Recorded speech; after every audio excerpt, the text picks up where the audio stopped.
ఏంటి mummy ఎవడీడు?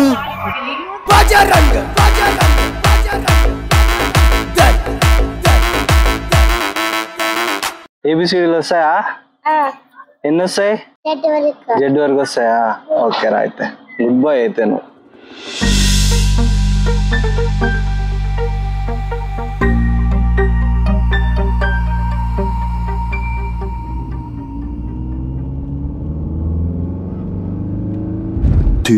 hours later. So momo వ్లాగ్స్లో చాలా రోజుల తర్వాత అండ్ న్యూ ఇయర్లో 2025లో ఫస్ట్ ఒక పెద్ద వ్లాగ్ అయితే వచ్చేసింది అనమాట. అదే మనము తిమ్మమ్మ మర్రిమాన్ దగ్గరికి వచ్చినాం. అది కదిరి నుంచి 26 కిలోమీటర్ల దూరంలో వచ్చినాము. సో తిమ్మమ్మ మర్రిమాను ఎలా ఉందో, ఎంత పెద్దగా విస్తరించిందో, దాని చరిత్ర ఏంటో తెలుసుకుందాము. So let's go to the video. Come. ఇప్పుడే తిమ్మమ్మ మర్రిమాన్ గేట్ దాటి లోపలికి వచ్చినాము. ఇక్కడైతే పిల్లలు పెద్దలు చాలా మంది ఉన్నారు. చెట్టు చూడడానికి చాలా మంది వచ్చినారు మాలాగనే. ఇంకా కొంచెం ఇట్లా ముందుకెళ్తే అదే అనమాట తిమ్మమ్మ మర్రిమాను. తర్వాత నెక్స్ట్ బాగా చూడండి నీట్గా. చెట్టు ఎంత పెద్దగా ఉందంటే అంత పెద్దగా ఉంది. సో గాయ్స్ రండి ఇప్పుడే పోదాం మనం.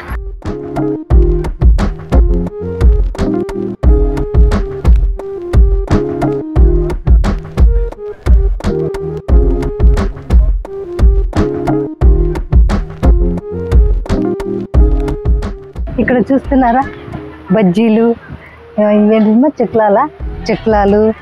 ఈ రొట్టెలు ఏం రొట్టెలు ఇవి? సొద్ద రొట్టెలు. ఇక్కడికి వచ్చిన వాళ్ళకి ఆకలి వేసినప్పుడు కూడా తీసుకోవడానికి తినడానికి బాగా ఫెసిలిటీస్ ఉన్నాయి. చిన్న పిల్లలు కూడా ఏమన్నా తినడానికి కూడా చాలా అన్నీ దొరుకుతాయి ఫ్రెండ్స్. ఏమీ లేవే, మనం వచ్చినామే ఎట్లా పిల్లలతో ఎట్లా పెద్దలతో ఎట్లా భయపడాల్సిన అవసరం లేదు. అన్నీ దొరుకుతాయి ఇక్కడ. తీసుకొని తినుకుంటూ వెళ్ళడమే చెట్టు దగ్గర.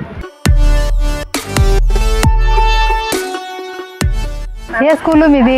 Chaitanya education society school. ఏం పేరు నీ పేరు? మీరు ఈ టైంలో స్కూల్ వదిలినాక వచ్చినారా చెట్టు చూడడానికి? మేడం వాళ్ళు. మేడం ఇప్పుడు స్కూల్ వదిలినాక పిల్లలు తీసుకొని వచ్చారు. ఓన్లీ 7th స్టాండర్డ్ పెద్ద పిల్లలు మాత్రం తీసుకొచ్చాము. చిన్నపిల్లలకి ఇంత దూరం కదా. అవును. సో 1 డే జర్నీ మాది. సో 9:30కి అంతా మేము రీచ్ అయిపోవాలి మళ్ళీ. మేము కూడా ఇప్పుడే వచ్చినాము. ఇంకా మేము కూడా స్టార్ట్ అవుతున్నాం వెళ్ళడానికి. అంతలో మీరు వస్తే మిమ్మల్ని కూడా అడిగి కనుక్కుందాము అని చెప్పేసి. మీరెవరు? మేము ఇక్కడ కడప నుంచి వచ్చినాం మేడం. మేము అక్కడ మైసూర్లో ఉన్నాము ఇంతకుముందు. ఇప్పుడు కడప మాది ఓన్ ఇక్కడనే కడపనే. బాగా చదువుతాడా పిల్లోడు? చదువుకో బాగా, లేదనుకో మళ్ళా చెప్తా మీ సార్ వాళ్ళకి వచ్చి మేడం వల్ల. సరే బాయ్. ఎప్పటి నుంచో రావాలి అనుకుంటున్నాం. మొత్తానికి అయితే వచ్చేసినాం తిమ్మమ్మ మర్రిమాను దగ్గరికి. యాక్చువల్గా మనకి ఇది చాలా దగ్గర, కానీ రావడానికి ఎన్నోసార్లు ప్రయత్నించడం కుదరలేదు. బట్ ఇప్పుడైతే కుదిరింది. అండ్ మనతో పాటు ఇంకా వేరే యూట్యూబర్స్ కూడా వచ్చారు మనతో పాటు. కాకపోతే వాళ్ళు మనకంటే ఫాస్ట్గా ముందుకు వెళ్ళిపోయారు. సో మనం కూడా వెళ్దాం రండి. అండ్ ఇక్కడ చూసుకుంటే 10 రూపీస్ టికెట్ ఛార్జ్ చేస్తున్నారు దీనికి ఎంట్రన్స్లో. సో చాలా ఎక్సైటెడ్గా ఉన్నాం. అండ్ మోమో మదర్ ఆల్రెడీ వెళ్ళిపోయారు, మనం కూడా వెళ్దాం రండి. Let's go. తగిన ఏర్పాట్లు చేసి చుట్టూ ఇక్కడ కంతలాగా కట్టినారనమాట. ఎందుకంటే వచ్చిన వాళ్ళంతా లోపలికి వెళ్ళిపోయి చెట్ల కింద కూర్చొని అంత గలీజ్ చేయడము, తెచ్చుకున్న భోజనాలు ఇక్కడే తినడము, ఇంకా ఏంటంటే లవర్స్ అట్లా ఉంటారు కదా, వాటి మీద కొమ్మల మీద పేర్లు రాయడము బ్లేడ్లతో అట్లా చేస్తున్నారని చెప్పి అటవీ శాఖ వాళ్ళు ఒక రక్షణ ఏర్పాటు చేసినారనమాట. ఇది ఇలాగే ఇంకా కొన్ని తరాలు చెప్పుకోవాలి ఈ చెట్టు గురించి అని, లేదంటే ఈ చెట్టు ఇంతటితో అంతరించిపోతుంది అనే ఉద్దేశంతో వీళ్ళు అటవీ శాఖ వాళ్ళు గవర్నమెంట్ వాళ్ళు ఇలా ఫెన్సింగ్ చేసి రక్షణ కల్పించారనమాట. ఎందుకంటే ఎవరు కొమ్మలు కొట్టేయకుండా చూడడం కోసం. ఇంకా కొన్ని తరాల వాళ్ళు చూసి చెప్పుకోవాలి, ఇంకా తెలియాలి అని చెప్పేసి అట్లా చేశారనమాట. ఇప్పుడైతే చాలా బాగుంది చూడడానికి, ఏ ఇబ్బంది లేకుండా. పిల్లలు వచ్చిన వాళ్ళ కోసం తప్పిపోతారని చూడాల్సిన అవసరం ఏం లేదు, చాలా బాగుంది. సో ఫ్రెండ్స్ ఇప్పుడు మనం ఇంకా స్టార్ట్ అవ్వలేదు, మొదలు ఇంకా ఇక్కడే ఉందంట ఆ చెట్టు మొదలు చూడండి ఒకసారి. ఇది కాదు చెట్టు మొదలు, అక్కడ ఉంది చెట్టు మొదలు. ఎక్కడ? అక్కడ ఇక్కడ చూసినా మొదలు లాగానే ఉంది. ఏది మొదలో తెలియడం లేదు అసలు. మొదలో ఏది తెలియదు. చూడు ఇది మొదలు అనుకుందామా అదే అనుకుందామా, ఆ ఊడలు అనేటివి కిందికి చొచ్చుకొని పోయి అవే ఈర్లలాగా వచ్చి మళ్ళీ మానలైనాయి అనమాట. అది ఎక్కడ మొదలు పుట్టింది ఎక్కడ అంతమైంది అనేది తెలియదు చెట్టు. ఎందుకు మీకేమన్నా తెలిస్తే కామెంట్ చేయండి ఫ్రెండ్స్. ఎందుకు పుట్టిందో తెలియట్లేదు గైస్, నాకు ఛాన్స్ ఇవ్వట్లేదు. ఇక్కడ చూడండి కొంతమంది పిల్లలు కావాలనుకున్న వాళ్ళు ఏమన్నా కోరికలు కోరిన వాళ్ళు ఇలా కట్టేసి చెట్టుకి వెళ్ళిపోతున్నారు అనమాట తిమ్మమ్మ మరి మనకి. ఎందుకంటే ఆమె ఒక దేవత కదా, కాబట్టి ఈ విధంగా ముడుపులు కట్టేసి వాళ్ళ కోరికలు చెప్పుకొని అవి నెరవేరిన తర్వాత మళ్ళీ వచ్చి ఆమెకు దర్శనం చేసుకొని పూజ చేసుకొని వెళ్తారనమాట. ఆ విధంగా అంత మహిమ ఉంది అనమాట ఈ చెట్టుకు. ఇప్పుడే నాకు కూడా తెలిసింది కాబట్టి నేను కూడా ఒక పెద్ద చెట్టు నాటాలని నిర్ణయించుకున్నాను గాయస్ 2025లో.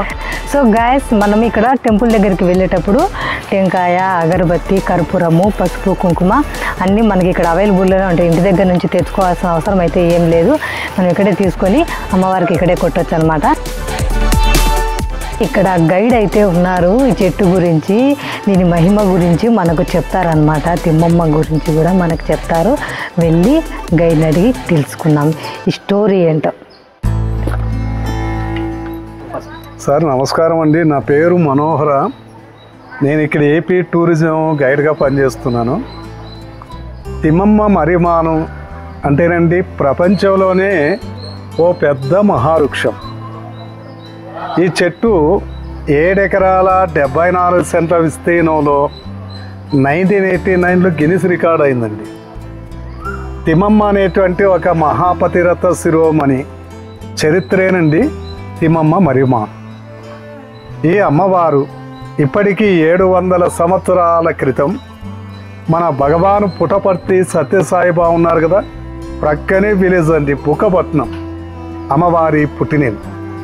అక్కడ చెన్నక వెంకటప్ప, మంగమ్మ అనేటువంటి పుని దంపతులకు కాపు కుల వంశస్థుల్లో తిరుమల వెంకటేశ్వర స్వామి వరప్రసాదిగా అమ్మవారు జన్మించడం జరిగింది. మరి బుక్కపట్నం నుంచి ఇటు ప్రక్కన గూటిబయలు ఈ ఊరు అమ్మవారికి అత్తగారిల్లండి. మరి ఇప్పటికీ కూడా అమ్మవారు కాపురం చేసిన అత్తగారిల్లు పూజింపబడుతుంది. జస్ట్ 1/2 కిలోమీటర్ దూరం గంగరాజుల కోట అంటారు. అక్కడ బాలవీరయ్య అనేటువంటి వ్యక్తికి అమ్మవారినిచ్చి వివాహం చేశారు. అమ్మవారికి ఒక కొడుకు, కుమార్తెనండి. కొంతకాలానికి అమ్మవారి భర్తకు ఒక భయంకరమైనటువంటి కుష్టు వ్యాధి స్టార్ట్ అయింది. అయినా కానీ ఆనాడు అమ్మవారు తన భర్తను ప్రత్యక్ష దైవంగా భావించి 5 సంవత్సరాలు సేవ చేశారు. కానీ ఇది నయం కాక భర్త చనిపోవడం జరిగింది. ఇప్పుడు అమ్మవారు కూడా సతీ సావిత్రిలాగా తన భర్తతో పాటు సతీ సహగమనం చేయాలి అని సంకల్పించడం జరిగింది. ఇలా చేయాలంటే చూడండి, అప్పుడు విజయనగర సామ్రాజ్యుల ప్రజా పరిపాలన, ఇప్పటి మండల వ్యవస్థ బదులు మరి అప్పట్లో పాలేగాల రాజ్యం. అలా మనమున్న ఈ ప్రాంతం అండి కొక్కంటి పాల్యం అనేవాళ్ళు. ఆ కొక్కంటి అనే ఊరు ఇక్కడికి 15 కిలోమీటర్ల దూరం అండి. మరి పాలేగారి యొక్క అనుమతి తప్పనిసరి. అయితే ఆ రాత్రి సమయాన అమ్మవారికి తన భర్త చనిపోతున్నట్లే అమ్మకున్న ఓ పతిరతమ భక్తి శక్తి చేత ఆ రాత్రి నిద్రిస్తున్న పాలేగారికి అమ్మవారు కలలో ప్రత్యక్షమయ్యారట. అయ్యా మాది గూటిబయలు, నా పేరు తిమ్మమ్మ అంటారు, నా భర్త ఆల్రెడీ చనిపోయారు, నేను భర్తతో పాటు సతీ సహగమనం చేయాలని సంకల్పించాను, అనుమతించండి అని ప్రార్థించేసరికి పాలేగారు అన్నారటమ్మా, పతివ్రతలుగా గుర్తింపు పొందిన స్త్రీకి మాత్రమే అనుమతి ఉంది గనక నేనిచ్చిన ఏదైనా 2 పరీక్షల్లో మీ యొక్క పతివ్రత ధర్మాన్ని నిరూపించుకోవాలి అన్నారు. చనిపోయిన పక్షులు తిరిగి మళ్ళీ బ్రతికించమన్నారు. ఎండిపోయిన కాకర చెట్టు పూలు పింజలతో ప్రత్యక్షంగా చూపించమన్నారు. మరి రెంటియందు విజయం సాధించి అమ్మవారు తన యొక్క పతివ్రత ధర్మాన్ని నిరూపించుకున్నారు. పాలే గారు ఆనందంతో అమ్మవారికి పాదాభివందనం చేస్తూ, అనుమతి కాదమ్మా, నేనే స్వయంగా మీ వెనువెంట నుండి కార్యక్రమాన్ని జయప్రదం చేస్తానంటూ వాగ్దానం చేశారు. రేపింత సమయానికి మీరు గూటి బయలుకు రావాలి. సమయం చెప్పి అమ్మవారు మళ్ళీ ఇక్కడే ప్రత్యక్షమయ్యారు.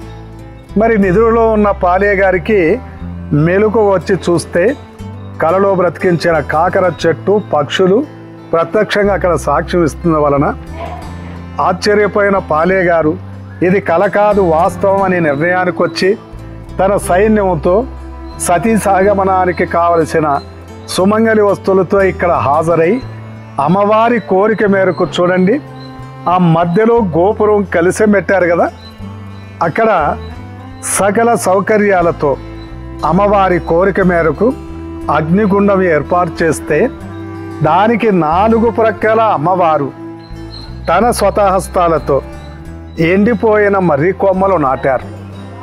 1355వ సంవత్సరంలో మాఘమాసంలో సోమవారం నాడు అమ్మవారు అగ్నిగుండ ప్రవేశం చేసే వేళ కొన్ని ముఖ్యాంశాలు చెప్పారండి. నేను నిజమైన పతిభక్తి కలిగిన పతివ్రతనైతే, పతిసేవ చేసిందానైతే మా శరీరాలు ఈ అగ్నిలో కాలి భస్మమైన వెంటనే చిది నుంచి నీరు పొంగి చిదికి ఈశాన్యపు దిక్కున నేను నాటిన వట్టి మర్రి కొమ్మ తన పతివ్రత ధర్మానికి సాక్ష్యంగా వెంటనే చిగిరించి అది మహిమాన్వితమైన మర్రి చెట్టై ఈ కలియుగం ఉన్నంతకాలం తిమమ్మే మరుమాననేటువంటి పేరుతో పూజింపబడుతుంది వాగ్దానం చేస్తూ తన భర్తతో పాటు అక్కడ అమ్మవారు అగ్నిగుండ ప్రవేశం చేశారండి.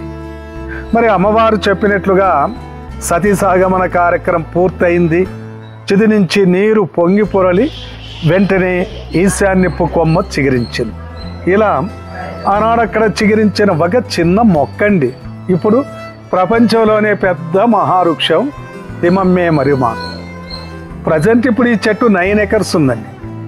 కానీ ఒరిజినల్ చెట్టు తల్లి వేరు మొదలంటే అక్కడే. ఆ గోపురమే మొదలకు సాక్ష్యం.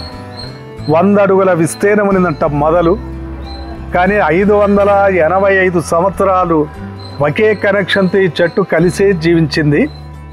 ఒరిజినల్ అది 1935లో అది ఏజ్ వరై పడిపోయిందండి. ఆ మొదలకు సాక్ష్యంగా 100 అడుగులు అలా తయారు చేసి తిమమ్మ బాలవీరుని సతీ సహగమన మండపం అని పేరు పెట్టారు. ఇక్కడ కొన్ని మహిమలు ఉన్నాయి, ఆశ్చర్యపరిచేటువంటి మరికొన్ని సంఘటనలు ఉన్నాయి.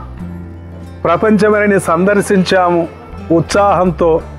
ఈ మర్రి చెట్టు ఆకు కానీ కొయ్య కానీ చెట్టు దాటి తీసుకెళ్ళగలరు. పసుపు కుంకాలు ప్రసాదాలు తీసుకోవచ్చునండి. బలి పూజలు మాంసాహారాలు అటువంటి ఇక్కడ చేయకూడదు. అమ్మవారి దగ్గర ఒక మంచి వరం, సంతానం, వివాహం, ఏదైనా కోరికలు అవ్వచ్చు. అమ్మవారిని ప్రార్థించి మురుకుబడి చేసుకొని పూజారి ఇచ్చిన మురుపులు ఇలా కడతారండి. ఇక్కడ ఏడాది తిరగకుండానే సంతానం, వెంటనే వివాహం, మనం అనుకున్న కోరికలు తప్పకుండా ఈడేరుతాయినటువంటి మంచి నమ్మకం. మరి అందుకేనండి ఇక్కడ కుల మత భేదాలకు చోటుండదు. మరి ఇక్కడికి వచ్చిన యాత్రికులకు ఆశ్చర్యం అంటే చూడండి, ఈ మహావృక్షాలపైన పక్షులు గూడు కట్టవు. కానీ పక్షులు పగలంతా ఇక్కడే ఉన్నా, మరిపరితిని ఆస్వాదిస్తున్నా, రాత్రి సమయాన ఈ చెట్ల మీద పక్షులు నిద్రించు. ఎంత క్లీన్గా ఉంటుందో చూడండి. ఎందుకట్లా? ఆనాడు చనిపోయిన పక్షులకు అమ్మవారు తిరిగి మళ్ళీ జీవం పోసి తన పతిభక్తిని చాటుకున్నారు కదండి. ఆ కృతజ్ఞతాభావంతో పక్షులు కూడా ఇప్పటికీ భక్తి మార్గంలో వెళ్తున్నాయి. ప్రతి ఏటా మహాశివరాత్రి ఆమెను దేవతలాగా భావిస్తున్నారు. ప్రతి ఏటా ఇక్కడ మహాశివరాత్రి ఉత్సవాలు పెద్ద ఎత్తున జరుగుతాయి. ఆంధ్ర, కర్ణాటక, తమిళనాడు, తెలంగాణ రాష్ట్రాల నుంచి కూడా వేలాది మంది భక్తులు ఇక్కడ 4 రోజుల పాటు మహాశివరాత్రి ఉత్సవాలలో అమ్మవారి కార్యక్రమాలు ఆస్వాదిస్తారు. ఇప్పుడు ఈ చెట్టును ఫారెస్ట్ డిపార్ట్మెంట్ సంరక్షణకి ఇచ్చారు. 1989లో గిన్నిస్ రికార్డ్ అయితే 1990లో ఈ చెట్టును ఫారెస్ట్ డిపార్ట్మెంట్, ఇప్పుడు సెంట్రల్ గవర్నమెంట్ అండి, రిజర్వ్ ఫారెస్ట్ ఇప్పుడు వారి యొక్క సంరక్షణలో చెట్టు దినదినాభివృద్ధి చెందుతుంది. దేవస్థానం ఒక ప్రైవేట్ కమిటీ హ్యాండ్ ఓవర్తో వచ్చిన పర్యాటకులు ఇచ్చిన స్వచ్ఛంద విరాళాల చేత ఆలయాభివృద్ధి కార్యక్రమాలు, నిత్య పూజలు, ప్రతి ఏటా మహాశివరాత్రి ఉత్సవాలు పెద్ద ఎత్తున జరుగుతున్నాయి. ఇది తిమ్మమ్మ మర్రిమాను యొక్క చరిత్ర అండి. తిమ్మమ్మ మర్రిమాను సందర్శించేటువంటి పర్యాటకులకు ఒక విజ్ఞప్తి ఏంటంటే, కొంతమంది మేము సుదూర ప్రాంతాల నుంచి ఇక్కడికి వస్తున్నాం, చెట్టును చూడనివ్వడం లేదంటున్నారు. కరెక్టేనండి. ఎందుకు అలా నిషేధించడం జరిగిందంటే, జనాలు ఇచ్చలవిడిగా పోనివ్వకుండా, జనాలు ఇచ్చలవిడిగా వదిలేస్తే లోపలికి వెళ్ళడం, ఎక్కడ బాగుందనుకోండి వాళ్ళ బయోడేటా అంతా అక్కడ చెక్కేస్తారు. అక్కడ చర్మం ఊడిపోతే ఫ్యూచర్లో చెట్టు అక్కడ దెబ్బతిని ఎండిపోయే ప్రమాదం ఉంది. ఆ పెరిగేటువంటి ప్రాప్ రూట్స్ ఉన్నాయి కదా, వాటి పట్టుకొని ఆనందంగా ఉయ్యాలడుగుతారు. ఒకరు బట్టి నేను ఒకసారి నలుగురు అయితే కట్ అయిపోతుంది, మళ్ళీ ఆ రూట్ ఫెయిల్ అయిపోతుందండి. ఇంతేకాకుండా ఇచ్చలవిడిగా మనం జనసంచారం చేసామనుకోండి, చెట్టు కూడా వైరస్ బారిన పడి అంతరించిపోయే ప్రమాదం ఉంది.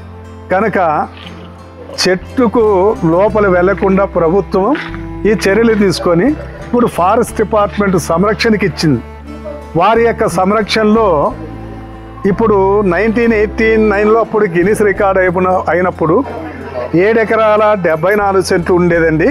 ఇప్పుడు ఫారెస్ట్ డిపార్ట్మెంట్ తీసుకున్న తర్వాత, అన్ని జాగ్రత్తలు తీసుకున్న తరువాత ఇప్పుడు 2021 సంవత్సరానికి 9 ఎకరాల విస్తీర్ణమైందండి ఈ జాగ్రత్తలు తీసుకోవడం వలన.